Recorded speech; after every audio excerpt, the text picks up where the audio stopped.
Wally and Eric with you here on MCN6. Did you know Minnesota is the land of 10,000 takes? That's right, we've got a television show, 10K Takes, and it airs 3 times a week. Yeah, well, we do it on radio for about, 20 years now. Now we're doing it on television right here on MCN6. We break it down. Wolves, Wild, Twins, Gophers, oh yeah, even the Minnesota Vikings, right here every week on MCN6.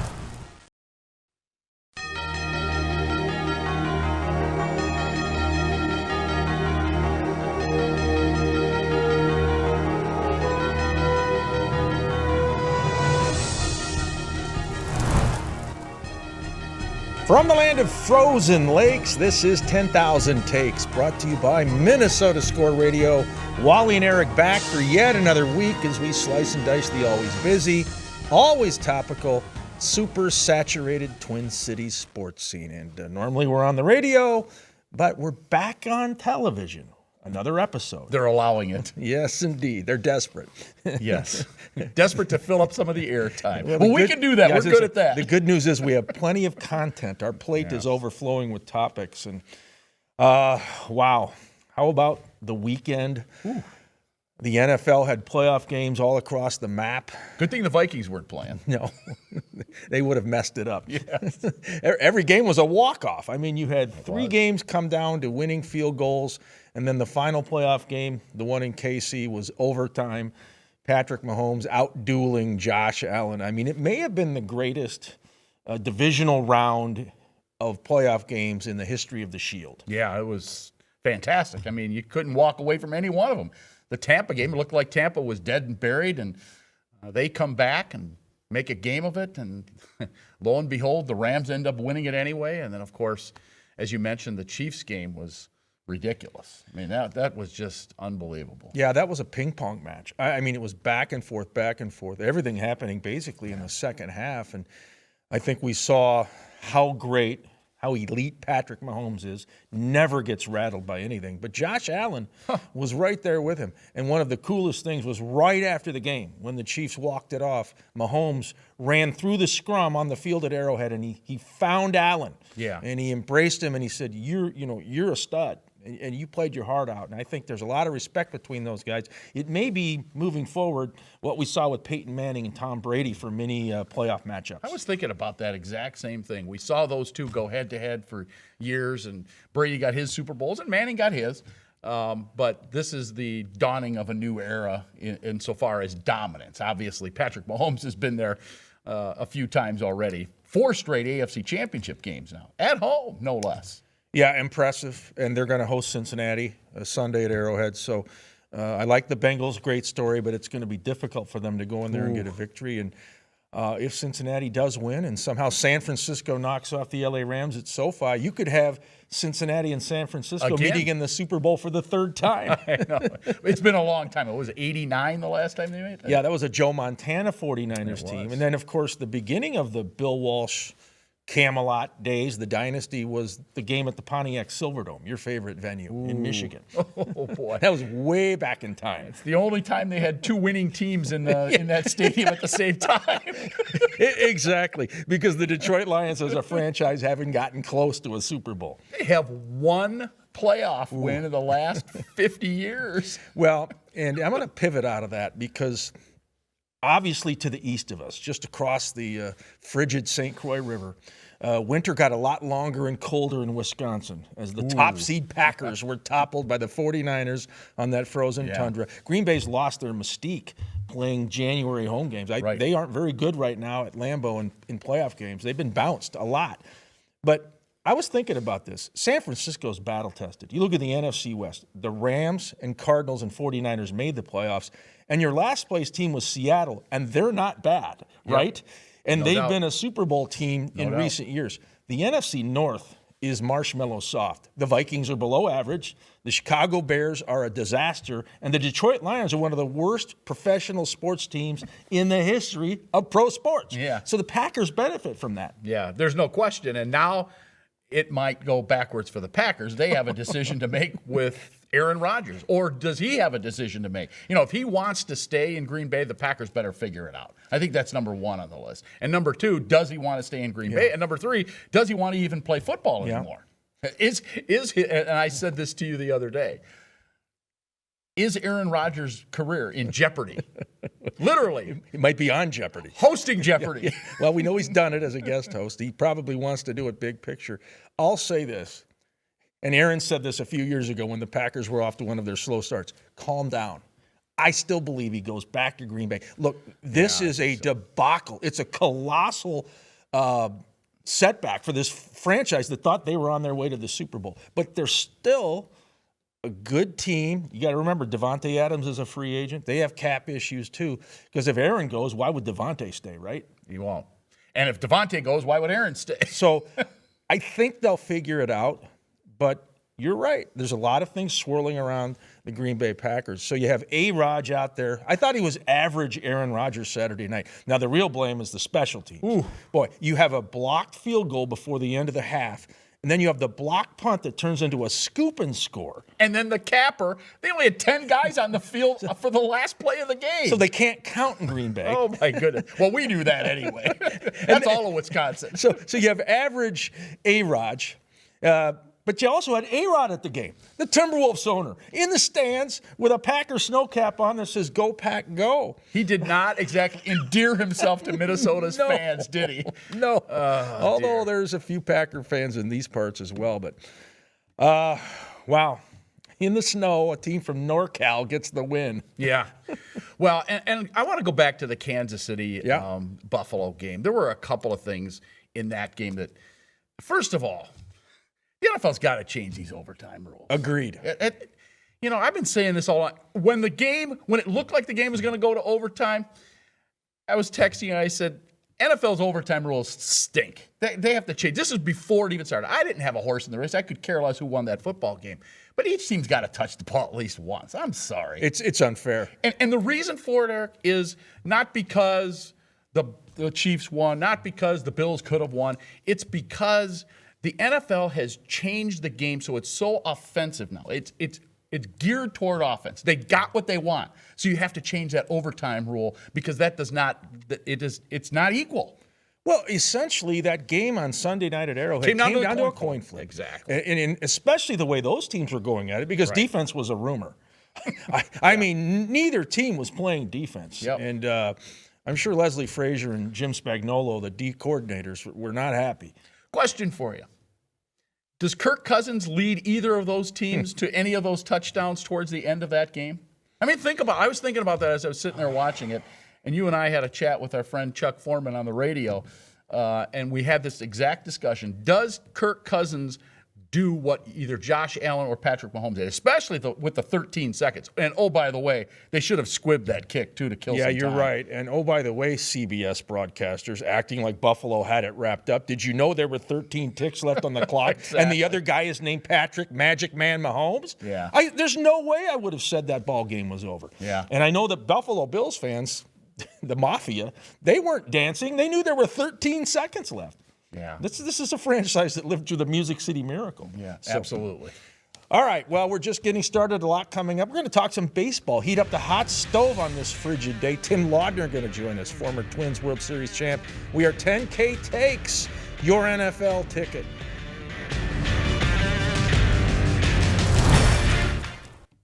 From the first time you pick up a tuned-up custom rod, you'll know you're holding something special.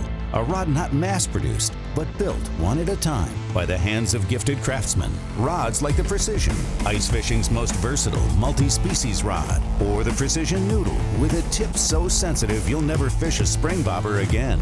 And the Commander, the rod that's never met a big fish it couldn't best. Tuned up custom rods. Ice rods handcrafted for you and the way you fish. Hello, I'm attorney Lee Hutton. From my time playing football for the University of Minnesota Golden Gophers back in the 90s, to my current work in the courtroom with some of the most high-profile cases in the country. No matter the fight, I am there. I've represented and won cases for major corporations all the way to the everyday individual. From family law to entertainment law, contracts to trial litigation. I'm committed to my clients in presenting their story. Please contact me at lhutton@thehuttonfirm.com. I've been meaning to give you these for many years. I think they're perfect.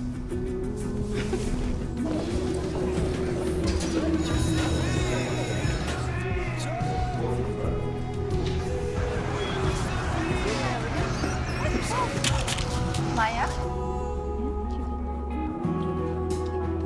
Oh, I love your earring. Why didn't you try these? It isn't just about vision, it's about care. Nobody cares for eyes more than Pearl.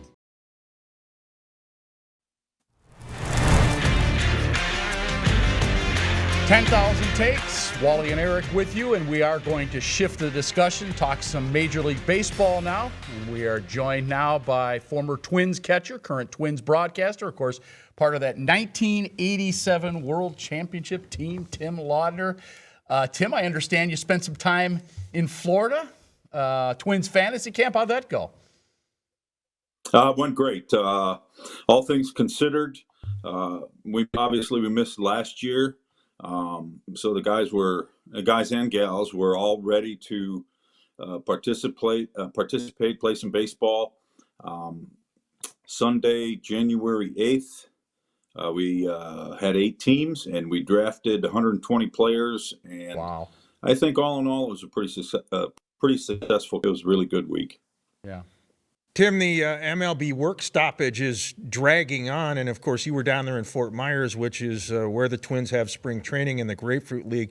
Are there concerns from the Florida perspective and then out in Arizona that there's going to be a delay of spring training with this lockout? Well, first of all, to my knowledge, I think all of the fantasy camps in Arizona were this year. But we did have fantasy camp the week of the 8th, 9th for 8 days. Boston Red Sox camp were running one at the same time. They ran another one right afterwards. And so, there was a little bit of talk about the work stoppage. Not a lot, but a little bit. And I think, in my opinion anyway, the beauty of it is that, there's not a lot of talk from either side. And I think that the players and the owners are scheduled to meet again today. But it doesn't seem to be, and I'm not digging for anything either, but it doesn't seem to be a lot of rhetoric that has been put forth to the media, whether it be the print media or social media. They're kind of going about their business. I do think that, we're not going to see a whole lot of movement right now. I do think that there will probably be a lot of movement. Anytime that I was involved in any of the labor negotiations during my career, and let me be the first to say that things have changed dramatically since those years gone by. And so there are some issues.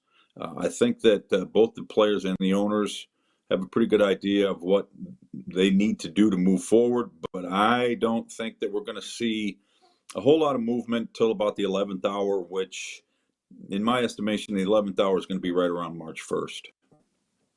Do you think that that's a good thing in general? Because you said that there's not a lot out there in the media. It seems to me that means that they're keeping it behind closed doors. They're not coming out and saying things that might, upset the other side. I don't know about upset. I'm thinking more along the lines of not doing anything or not anything publicly that would hinder possible negotiation talks. Yeah. Sometimes when you look back at the labor negotiations, it seems to me that the owners, they're very shrewd, and they didn't get to be 30 owners of Major League Baseball teams by being ignorant. They're very smart. They have a very good understanding about business acumen. And so, from a player's standpoint, you're going to be best served by not saying anything, whether it be through the print media or through any type of television or streaming media. And whatever you do, player, please stay off of social media. That's going to give those guys the best chance to try to hammer out an agreement so that this season can move forth. We had a pandemic in 2020. We were limited to 60 games. Last season was pretty successful, all things considered. And I continue to move forward in 2022, provided they have a contract, an agreement that seems to be beneficial for both sides. It's still the greatest game that we have in this country. There are a lot of ways that this game can continue to grow. And I think that these guys, somewhere around, I hope, I got my fingers crossed, somewhere around the 1st of March, that they're going to hammer out some type of agreement and get those players into spring training. Tim, Buster Posey recently retired from MLB. Great career with San Francisco. Joe Mauer's now been out for a few years. Being an ex-catcher, it seems to me that Posey would be a slam dunk for the Hall of Fame. Mauer's on the bubble. How do you see it? Oh, I don't really pay a whole lot of attention to any of that stuff. Both those guys had great careers, and I have a great deal of respect for both of those guys. And probably the thing that, I would talk to both of those guys about is how are we feeling about catching on one leg? I'd love to hear. I haven't talked to Joe maybe more than just a 2 or 3 minute conversation. I'd love to have a conversation with Buster Posey, how the position has changed over the years. But the reality is that both those guys put up great numbers, and somebody's going to determine. The baseball writers are going to determine whether those guys are going to be first ballot, second ballot, third ballot Hall of Famers. I really don't have much of an opinion other than the fact that I had great respect for both those guys and what they accomplished behind the plate. The Twins Hall of Fame, they're going to inaugurate 3 players. Ron Gardenhire going in there as well. What are your thoughts on the initiation of the 3 that are going in? Well, all very well deserved. Of course, I never got an opportunity to play Ronnie other spring training in 1987, and the odd part was that I came into spring training in 1987. It was Tom Kelly's first year as a manager, and there were 3 guys that were vying for the utility position, and that was Ronnie, Al Newman, and Ronnie Washington. Well, Ronnie Washington got sent, I believe, to the Baltimore Orioles. Gardy got sent down, and Al Newman won the job as the utility player in 1987. Fast forward to 2007, some 20 years later, and you can look this up, and Johan Santana struck out 17 against the Texas Rangers in the Metrodome when we were celebrating a 20-year anniversary of our 1987 team, and the respective managers just so happened to be the 2 guys that were cut from our team in 1987. Ronnie Washington was the manager of the Texas Rangers, and Ron Gardenhire was the manager of the Minnesota Twins. Yeah, that's good stuff. I like the tidbit there on the 2 Rons. Tim, thanks so much for joining us. Hopefully we can get you on down the road, and let's hope there's going to be baseball on time. Yeah, keep your fingers crossed, guys. I think the thing that would probably suffer the most are the fans. If we don't get to start Major League Baseball season, I believe it's scheduled for March 28th. So we'll keep your fingers crossed. Let's hope that these guys can find some kind of a way to find some common ground, get a contract settled, and let's get this season underway.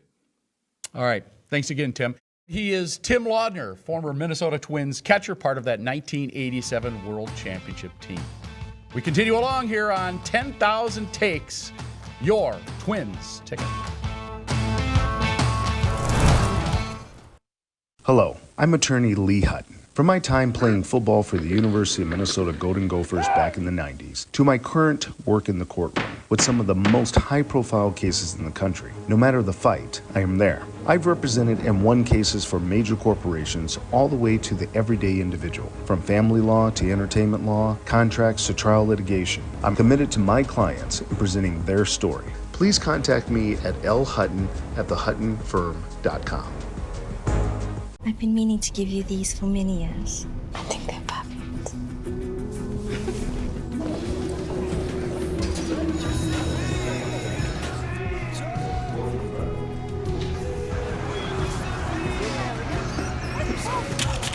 Maya? Oh, I love your earring. Why didn't you try these?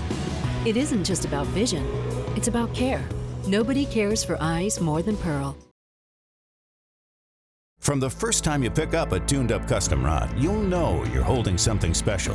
A rod not mass-produced, but built one at a time by the hands of gifted craftsmen. Rods like the Precision, ice fishing's most versatile multi-species rod, or the Precision Noodle with a tip so sensitive you'll never fish a spring bobber again. And the Commander, the rod that's never met a big fish it couldn't best. Tuned-up custom rods. Ice rods handcrafted for you and the way you fish.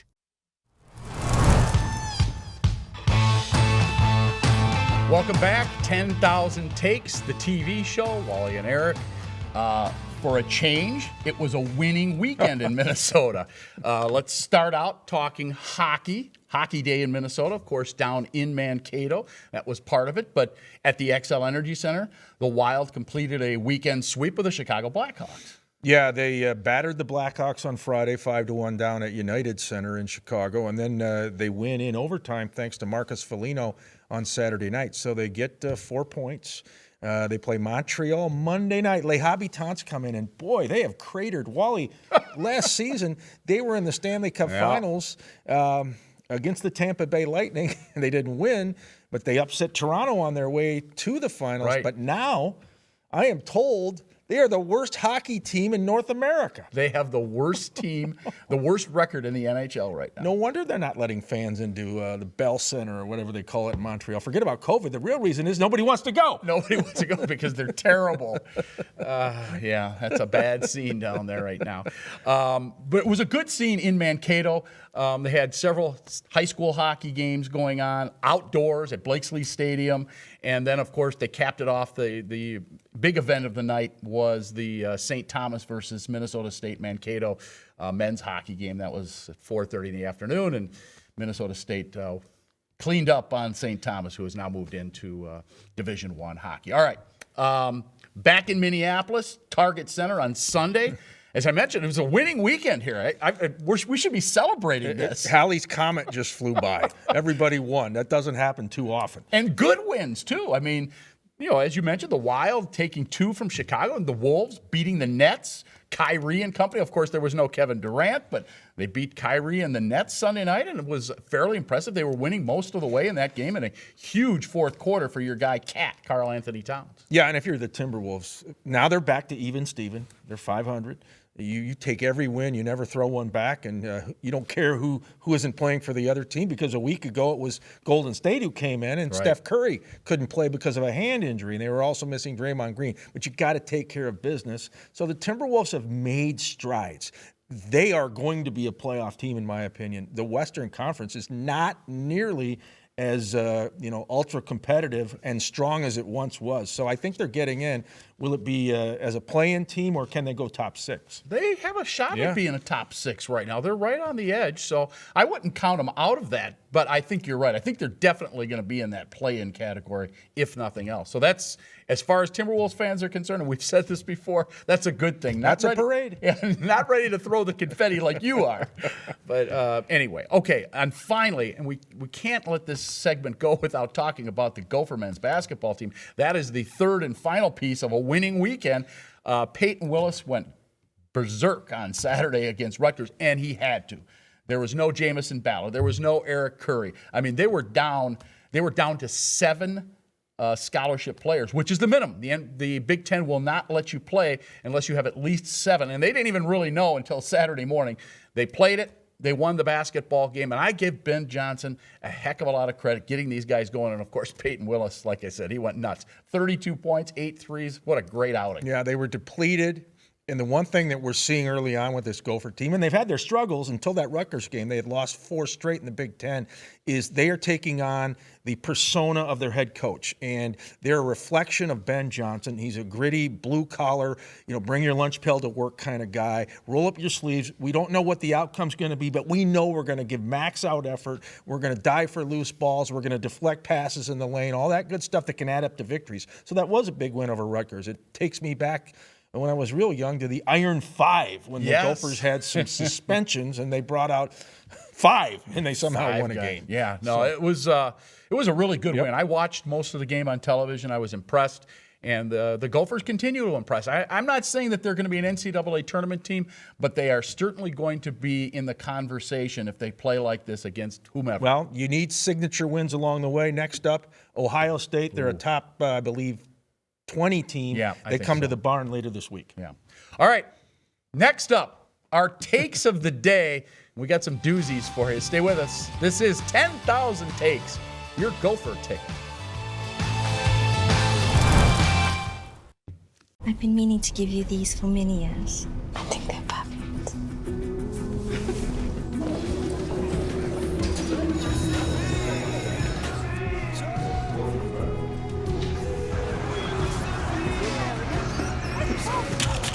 Maya? Oh, I love your earring. Why didn't you try these? It isn't just about vision, it's about care. Nobody cares for eyes more than Pearl. From the first time you pick up a tuned-up custom rod, you'll know you're holding something special. A rod not mass-produced, but built one at a time by the hands of gifted craftsmen. Rods like the Precision, ice fishing's most versatile multi-species rod, or the Precision Noodle with a tip so sensitive you'll never fish a spring bobber again. And the Commander, the rod that's never met a big fish it couldn't best. Tuned-up custom rods. Ice rods handcrafted for you and the way you fish. Hello, I'm attorney Lee Hutton. From my time playing football for the University of Minnesota Golden Gophers back in the 90s, to my current work in the courtroom with some of the most high-profile cases in the country. No matter the fight, I am there. I've represented and won cases for major corporations all the way to the everyday individual. From family law to entertainment law, contracts to trial litigation. I'm committed to my clients in presenting their story. Please contact me at lhutton@thehuttonfirm.com.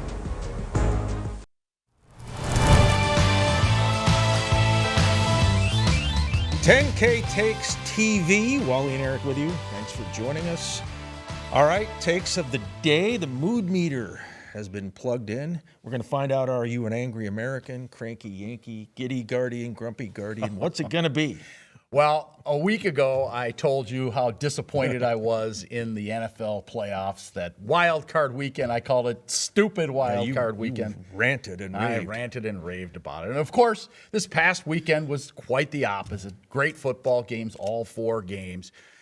Here's my fear. Both number 1 seeds got knocked out, right? So now the NFL owners are looking around. They're saying to themselves, do we really need to have a bye for those 2 teams? Let's add 2 more teams to the playoffs and make it a 16-team field. Why not? That's 2 more games that they could squeeze in. I'm sure they'll throw a pair of Monday night games in Wild Card Weekend, and they'll have an extra game on Saturday. They'll figure out a way to squeeze in 8 games in 3 days and shove it down our throats. And instead of having, what did we have, 4 out of 6 terrible games Wild Card Weekend, we'll get 6 out of 8 terrible games on Wild Card Weekend. They're going to do it, mark my words, and they're going to use this past weekend as their excuse to do it. Wow. And the mood meter says grumpy Guardian. Grumpy. He is not a happy camper. No. All right, well, my take of the day is about your Minnesota Vikings.